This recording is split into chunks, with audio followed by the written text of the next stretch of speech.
ఎప్పుడు ఇస్తావు 12 లక్షలు? 12 లక్షలు కాదు కదా, నాకైతే తెలుసు, మీకు కూడా తెలుసు, రాష్ట్రంలో ఉన్న దళితులందరికీ అర్థమైపోయింది. 12 రూపాయలు కూడా ఏడు వీడు పచ్చి దొంగ. డాక్టర్ బాబాసాహెబ్ అంబేద్కర్ జయంతి రోజు ఖచ్చితంగా ఆ బాబాసాహెబ్ అంబేద్కర్ పేరు వాడుకొని మోసం చేసిన కాంగ్రెస్ పార్టీని అడగాలి. ఇక మేం చెప్పిండ్రు కాంగ్రెస్ వాళ్ళు ఎస్సీ ఎస్టీ డిక్లరేషన్ అని చెప్పిండ్రు. అలా బాబాసాహెబ్ అంబేద్కర్ పేరు వాడుకున్నారు. ఏమన్నారు? కేసీఆర్ 10 లక్షలు ఇస్తుండు దళిత బంధని, మేము 12 లక్షలు ఇస్తాం అని చెప్పి మల్లికార్జున్ ఖార్గే సాబ్తో చెప్పించారు.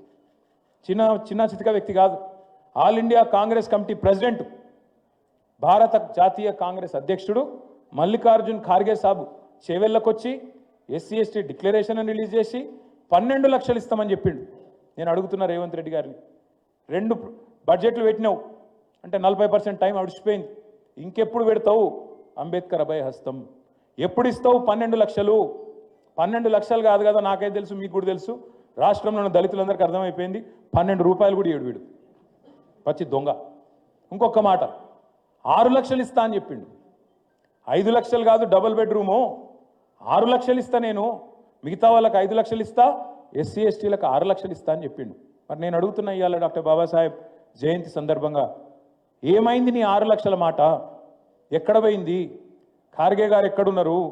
రాహుల్ గాంధీ ఎక్కడున్నాడు? మీరు చెప్పిన కథలేమాయే ఎస్సీ ఎస్టీ డిక్లరేషన్ ఇంకా చాలా చెప్పిర్రు. నేను 2 అడుగుతున్నా. ఏమన్నారు ఆ రోజు? అసైన్డ్ భూముల పునరుద్ధరణ, సమాన హక్కులు, పట్టాలు ఇస్తామన్నారు అసైన్డ్ భూములకు. మరి ఇలా భూభారతో భూహారతో ఏదో మొదలుపెట్టిర్రు. ఇస్తావా? అసైన్డ్ భూములకు నువ్వు చెప్పినట్టు పట్టాలు ఇస్తావా లేదా చెప్పాలి రేవంత్ రెడ్డి అని నేను డిమాండ్ చేస్తా ఉన్నా. అట్లాగే మీరు చెప్పినారు ప్రత్యేక రిజర్వేషన్లు కల్పిస్తామని చెప్పారు.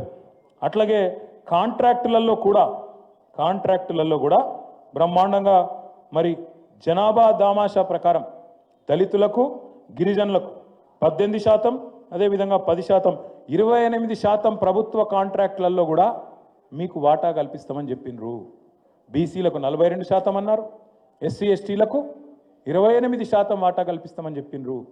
నేను అడుగుతున్నా ముఖ్యమంత్రి గారిని, కాంగ్రెస్ ప్రభుత్వాన్ని, మీ చేతుల లేనియేమో ఢిల్లీ దాకా పోయి ఏందో చెప్పినట్టు యాక్టింగ్ చేస్తారు. మరి ఇవన్నీ నీ చేతుల్లోనే ఉన్నాయి కదా. 18% ఇచ్చేది, 10% ఇచ్చేది, 42% ఇచ్చేది బీసీలకు, ఇవన్నీ నీ చేతుల్లో పెట్టుకొని అవి ఎందుకు చేయవు? మరి చెప్తివి కదా, నువ్వే చెప్తివి, మేము అడుగుతలేం.